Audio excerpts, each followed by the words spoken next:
Hello everyone, my name is Ishan and welcome to the Race Monkey and welcome to yet another no-nonsense review of the BMW iX1. Well, why is there a new iX1 when there is one that already exists with all-wheel drive and upwards of 300 horsepower? This car was built to hurt the Kia EV6, the Hyundai IONIQ 5 and even the Volvo XC40 C40 twins. Now, as promised, BMW India priced it under 50 lakh rupees to beat those cars and extended the wheelbase a little bit and launched it at the Auto Expo this year. So, I am pretty excited to tell you all about what all has changed on the inside and how does it drive. And this being a front wheel driven car, it has a range upwards of 450 kilometers in the real world. So, without further ado, let's get behind the wheel and talk to you more about it. Now, BMW makes one of the best luxury electric cars in the world, and the iX1 long wheelbase is no different. An extension of 108 millimeters in the wheelbase makes sure that there is enough room on the inside, which Indians are really fond of, and it looks pretty good as well.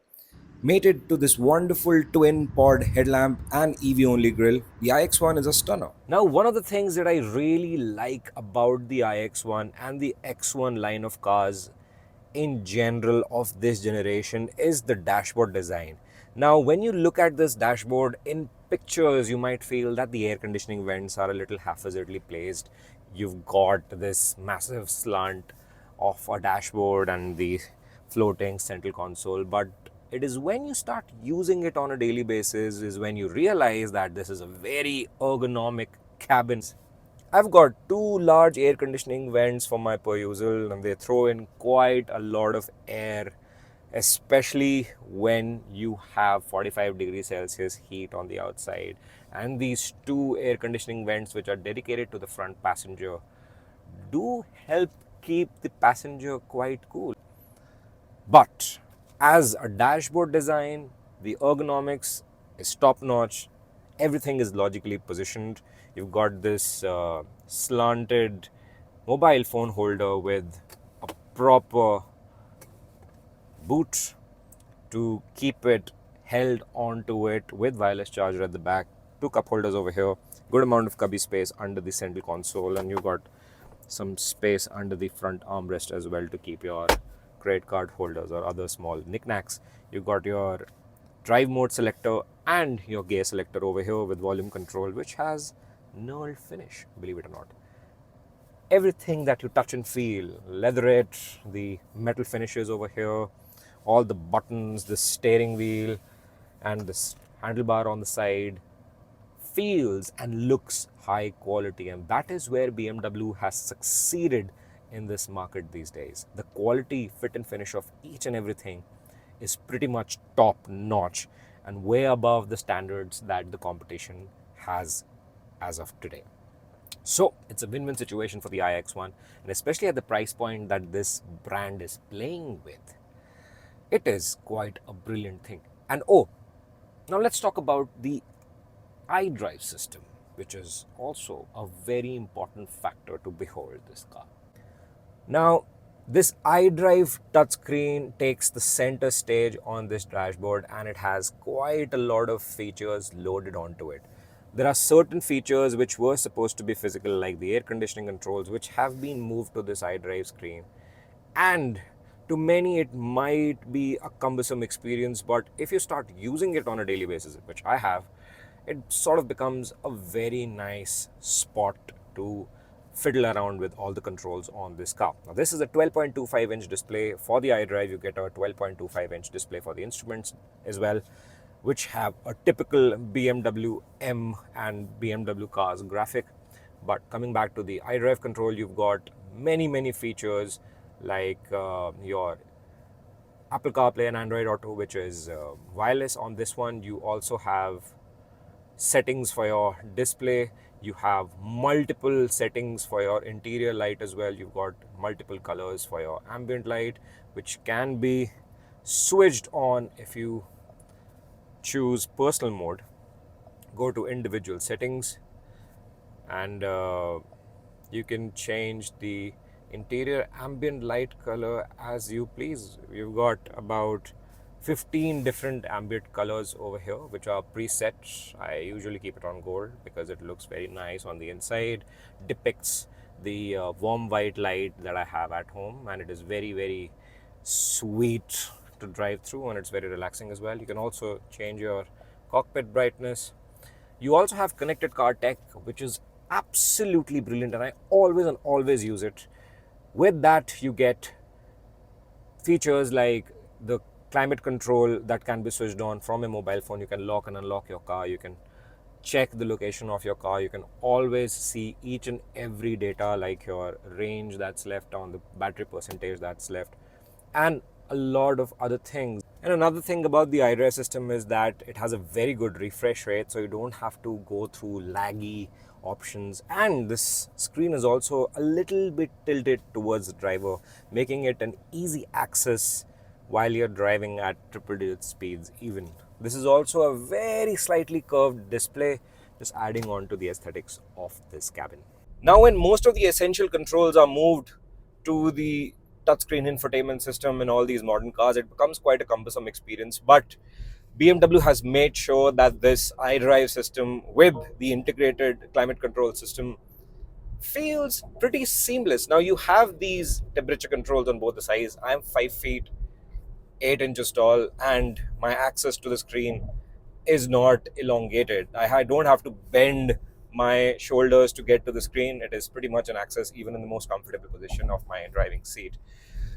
To toggle between the main menu, the home screen, and the Apple CarPlay screen is very, very easy. You just have this home button or the Apple CarPlay button on the bottom center of the iDrive control, and it takes you exactly there.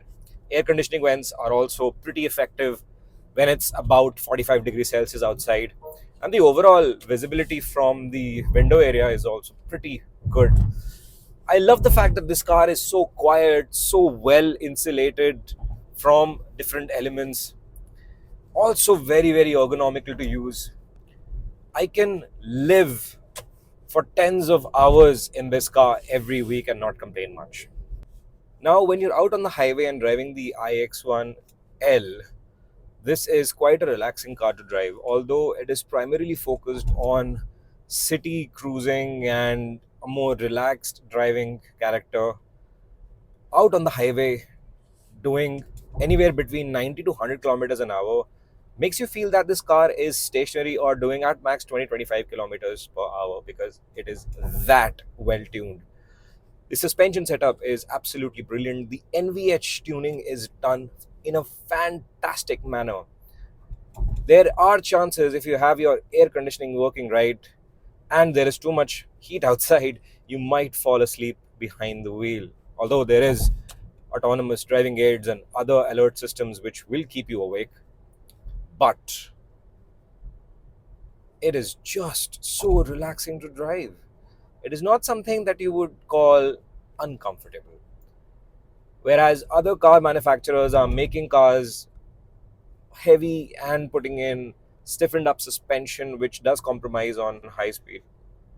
Now, other manufacturers are focusing more on driving dynamics and making the suspensions overly stiff to accommodate the battery under the boot floor.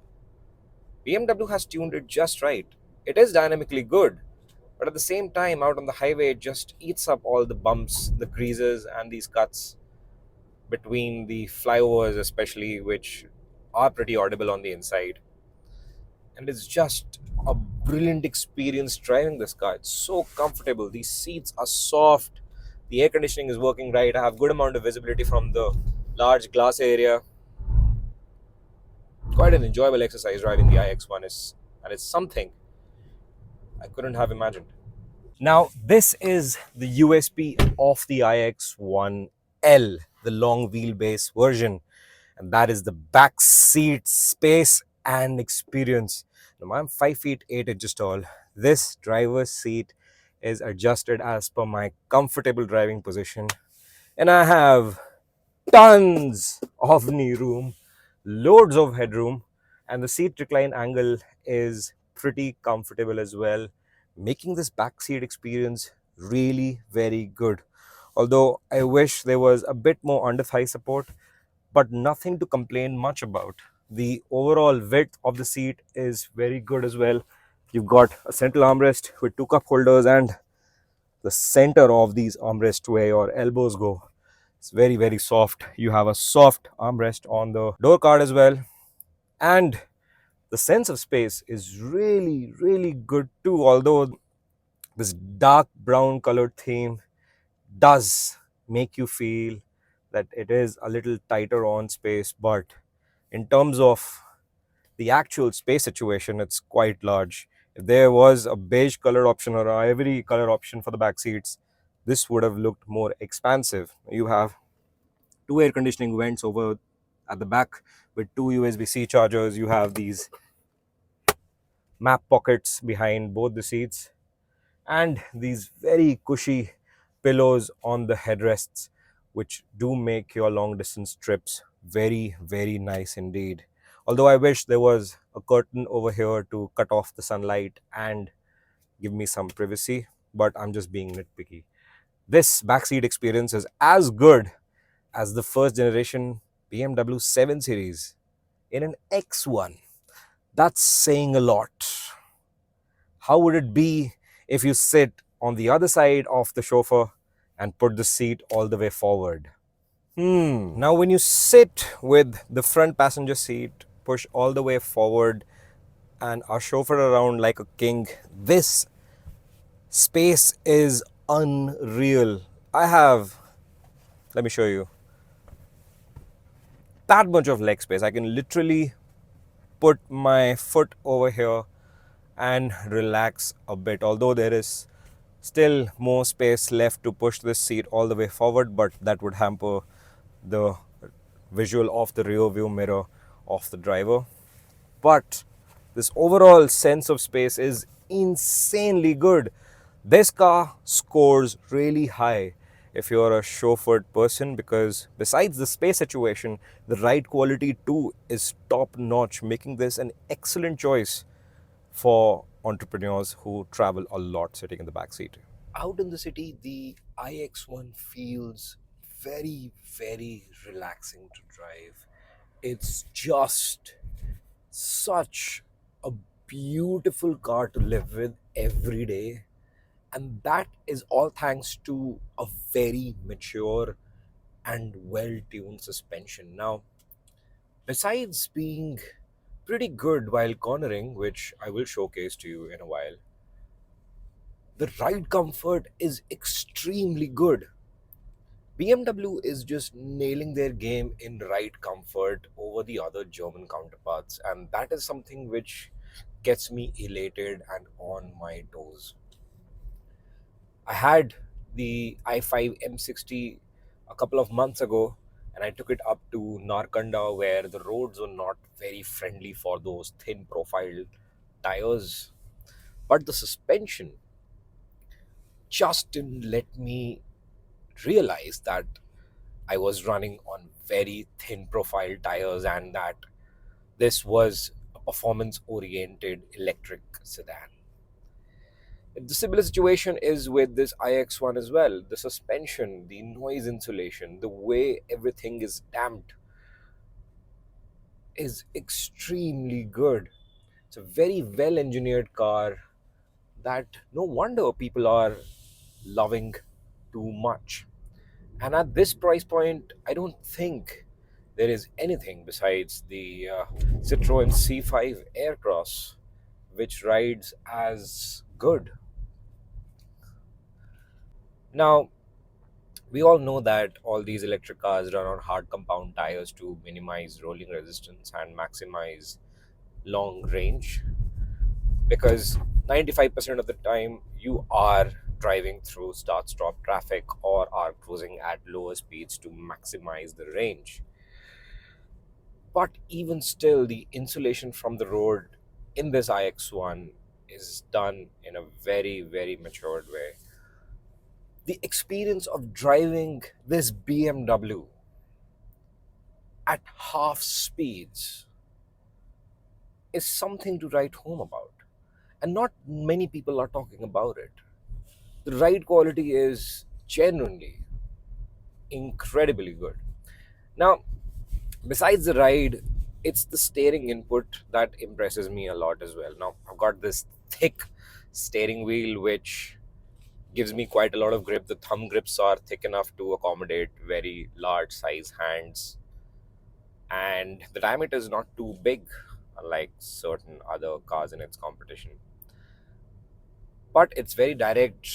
You turn where you rotate the steering wheel to, and it's just immediate reactions that come in from this car. Although this is primarily front wheel driven, but the steering input is something which is very, very impressive indeed. Now, another thing which does give me a lot of pleasure in reporting about is this cabin. Now, as we spoke about in the interior review, this is one of the most ergonomically designed cabins, and it just comes up to life when you're out on the road and you are really enjoying the moment driving this car. Everything that you see around, everything that you function around, these air conditioning vents, the touchscreen infotainment system with the new generation iDrive, the gear selector, and the other plethora of buttons that are around this cabin. Everything is scientifically designed and is very, very easy to use. No wonder BMW is able to sell good number of these in the Indian subcontinent, and people are genuinely liking it. And I was always wondering what would the X1 with an electric powertrain would feel like. It just is a very underrated car. The iX1 long wheelbase only comes in one variant, and that's the M Sport trim with all the M Sport cosmetic changes. You also get an optional dash cam that takes HD footage of the front and the rear and has a G sensor which does activate once you accelerate or deaccelerate very quickly. It's an extremely useful option. All the buttons for the light controls are moved towards the right hand side of the steering, making it a very neat access. The fit and finish of everything inside the car is top notch. The materials and the screen quality is extremely good, making the BMW iX1 long wheelbase one of the choices for tasteful people. This is an extremely underrated and a very well engineered car.